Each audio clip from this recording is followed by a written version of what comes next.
걸스파이크에 오신 여러분 환영합니다. 오늘은 여자 프로배구 V리그에서 최고의 활약을 펼치고 있는 메가와 퍼티의 향후 행보에 대해 이야기해보겠습니다.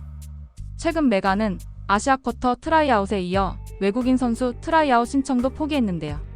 이로 인해 다음 시즌 메가는 정관장에 남느냐, 인도네시아로 복귀하느냐, 유럽으로 새로운 도전을 떠나느냐라는 세 가지 선택지를 두고 팬들의 궁금증이 커지고 있습니다.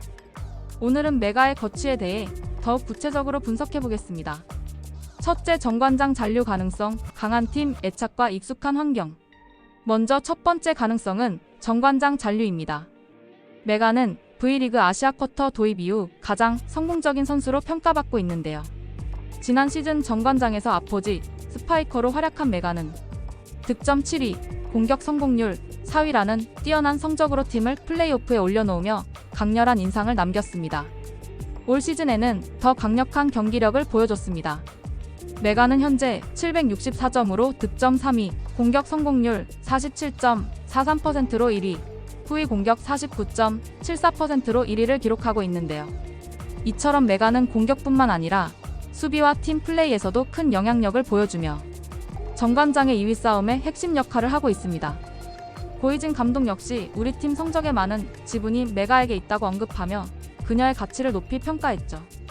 메가는 또한 팀 동료들과의 유대감이 크고 구단과 팬들에 대한 애정이 남다르다고 합니다.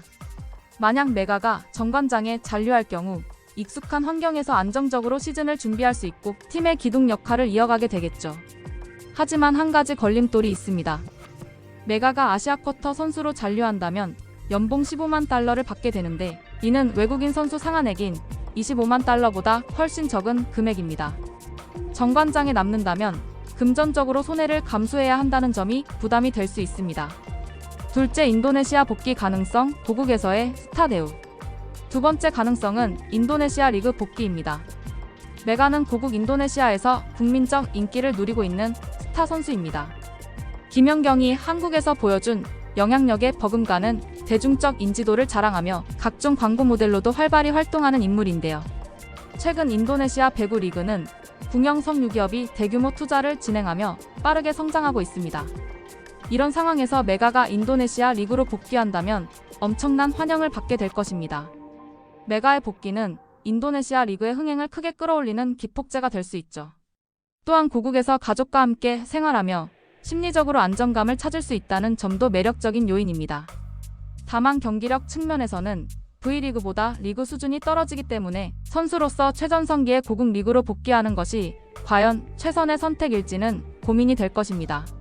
셋째, 유럽 진출 가능성, 더 큰 무대를 향한 도전. 세 번째 가능성은 유럽 리그 진출입니다. 유럽은 세계 여자 배구의 최상위권 무대이며 특히 터키 리그와 이탈리아 리그는 세계 최고의 리그로 손꼽힙니다. 이 두 리그는 강력한 공격수들이 대거 포진해 있어 경기 수준이 높고 선수들이 실력을 더욱 발전시킬 수 있는 최적의 환경입니다. 터키 리그에서는 세계 최정상급 아포지, 스파이커인 티아나 보스코비치가 활약 중인데요. 메가의 강력한 공격력과 V리그에서 증명된 기량이라면 유럽 무대에서도 충분히 경쟁력이 있다는 평가가 나오고 있습니다. 또한 유럽 리그는 V리그보다 선수들의 몸값이 높게 책정됩니다. V리그 외국인 선수 상한액이 25만 달러인데 비해 유럽에서는 40만 달러에서 100만 달러 이상의 계약이 이루어지는 경우가 흔합니다. 만약 메가가 유럽으로 진출한다면 아시아 쿼터 출신 선수 최초로 유럽 무대에 도전하는 상징적인 사례가 될 것입니다. 이는 메가 개인의 도전일 뿐만 아니라 인도네시아 배구 역사의 한 획을 긋는 사건으로 기록될 수 있습니다. 메가의 선택, 그녀의 미래는? 현재 메가는 이 세 가지 선택지 사이에서 신중하게 고민하고 있는 것으로 보입니다. 메가의 국내 에이전트인 김성훈 비전 인터내셔널 대표는 메가는 플레이오프에 집중하고 있으며 시즌이 끝난 뒤 거취를 결정할 것이라고 밝혔는데요. 이 발언을 두고 메가가 이미 유럽 구단과 접촉 중이라는 해석이 나오고 있습니다. 또한 정관장 측에서는 메가가 팀에 남아주기를 간절히 바란다며 잔류 가능성에 무게를 두는 발언을 내놓기도 했습니다. 메가는 아시아 쿼터 선수임에도 V리그 정상급 공격수로 자리 잡으며 자신의 가치를 충분히 증명했습니다. 이제 그녀의 선택이 팬들의 큰 관심사인데요. 만약 메가가 정관장에 남게 된다면 정관장은 다음 시즌 우승을 노릴 강력한 전력을 구축하게 될 것입니다. 반대로 유럽으로 진출한다면 메가는 더 높은 무대에서 자신의 실력을 입증하며 새로운 도전에 나서게 되겠죠. 인도네시아 리그로 복귀할 경우 스타 선수를 잃게 되는 B리그로서는 아쉬운 일이 될 것입니다. 과연 메가는 어떤 선택을 하게 될까요? 플레이오프에서 최선을 다하는 메가의 모습과 그녀의 향후 선택에 팬들의 시선이 집중되고 있습니다. 구독과 좋아요로 응원해주시면 더 알찬 소식으로 찾아뵙겠습니다. 지금까지 걸스파이크였습니다. 감사합니다.